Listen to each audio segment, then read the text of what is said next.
MMA scraps is why most shows tap out then cry. We the ones like them now at the end of the bout with our hands to the. You know, Ben, we talked. You and I talked a little bit after the fight and everything.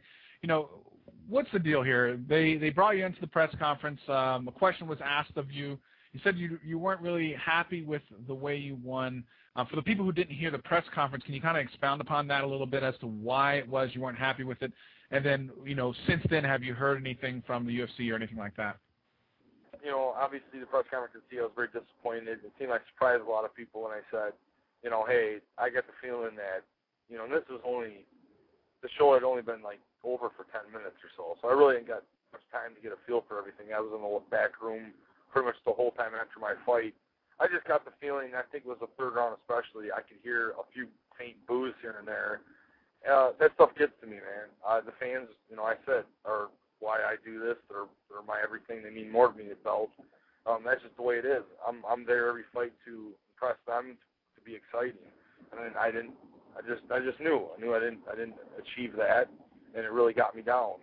And I kind of felt that, you know, in the press conference even, that it just wasn't what people know Ben Rothwell can do. So I just wasn't going to be the guy to go in there and say, oh, you know, I'm awesome. Like, no.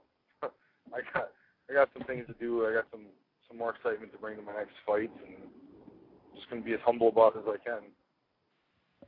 Well, I totally agree with you there, and I like I said, like I was saying earlier, you might not have heard what I said when I first started.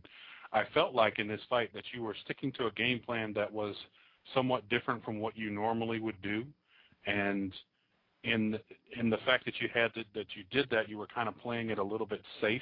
I mean, there's some truth there, and for me, the last time, you know, it hasn't been a big show since I fought like that. It's back in, you know, this is almost back before the Militish days when I used to do a lot of ground and pound and submissions, takedowns, and that's when more of my submissions happened in the beginning of my career. I was more of that style fighter. The IFL had so much success with knocking people out and, you know, a rock'em sock'em type of fight with Andre Arlovsky and things like that, that I was just labeled as this kickboxer. And I came out to show that I'm a lot more mixed than that, you know, because that's ultimately how I'm going to succeed in the UFC, is being able to mix it up and fight like a heavyweight GSP, so to speak. And Absolutely. I was hitting my takedowns and stuff so much, I just got sucked into it. You know, I was like, wow, this is fun. I'm like, I'm owning him with this. He can't stop it. And I just got carried away with it. And I just got too comfortable, really. It's a combination of being too comfortable, and this is the cold hard facts. In the end of the first round, I got caught with a good blow, man. He pushed off and head kicked me, and that really ultimately was overlooked, and that took a lot of the best of me. It took a lot of my cardio away, and it took a lot of my strength away. Thank God I trained as hard as I did, because I was able to, you know, deduct that as I kind of look at it, you have a savings account, and if you don't have anything in the savings and you get hit with something like that, you get knocked out.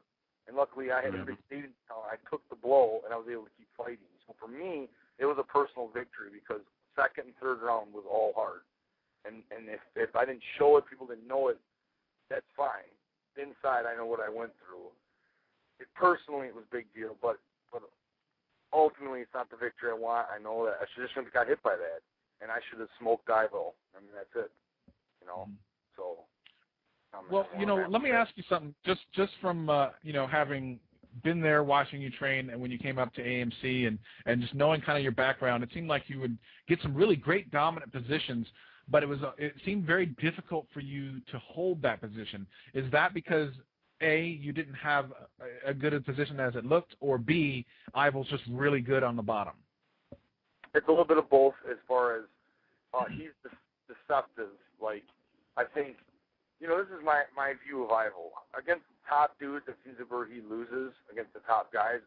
You put him against all the Ultimate Fighter guys that just did the heavyweight show, besides Roy Nelson, I think Ivo smokes every one of them. I'm very confident in that. I mean, he does. He's a hell of a gatekeeper. He's the guy that can lose a fight for 14 minutes, get up, and knock somebody out. Sure. And that's a dangerous dude. He's really tough. He's resilient. And he's a very explosive guy. I mean, he's been known that for a lot of years. The guy does crazy jumping knees, has a really high vertical. He's he is deceptively. It's like I knew coming into the fight kind of strength he had and be wary of his explosion. But until you actually go with it and you're learning, and this is the fight's taking place. It's a hell of a place to learn. It just kind of caught me off guard. Yeah. And I just tried to recover from it when it happened and not get frustrated. Like I didn't sit there and yell at myself. Oh, what did you do? Well, while he's taking shots at me, I just tried to keep my cool. And that was the problem. My problem one time reversed me in the second round. I got a little too cool. I was trying to really keep my calm. He got up. I knew the flurry of punches was coming, and I just tried to keep cool so I didn't do anything too stupid. Unfortunately, I took a few too many shots, and finally I was like, okay. I was like, Ben, move your ass. So, like, get going. And, like, luckily that kicked in, and I just started turning the fight around again. It was just, I think the third round I really showed I shut him down and didn't let him get away again. Now, here's a question. I mean, you beat Ivel. You were initially supposed to fight Cro Cop. Now, Cro Cop's talking about possibly retiring, but if he does not retire, is that a fight that you would like to take, or are you really just interested in whatever? He's just got 2 wins in a row. He's got a big win in his last fight. Cro Cop's worth something to me again. Like, he always kind of was to me personally. It just seems like to the outside world, people are writing him off and stuff like that. And that kind of sucks because if I fought and beat him, people are like, oh, Cro Cop's all done. Now, Cro Cop showed, hey, man, the guy, and I said it in my interview, I'm like, this guy's got plenty of fight left in him. I wasn't going to take him lightly, but I didn't think I was going to get as much credit for it had I beat him.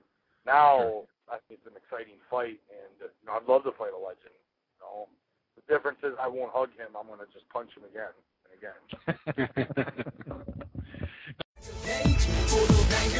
again.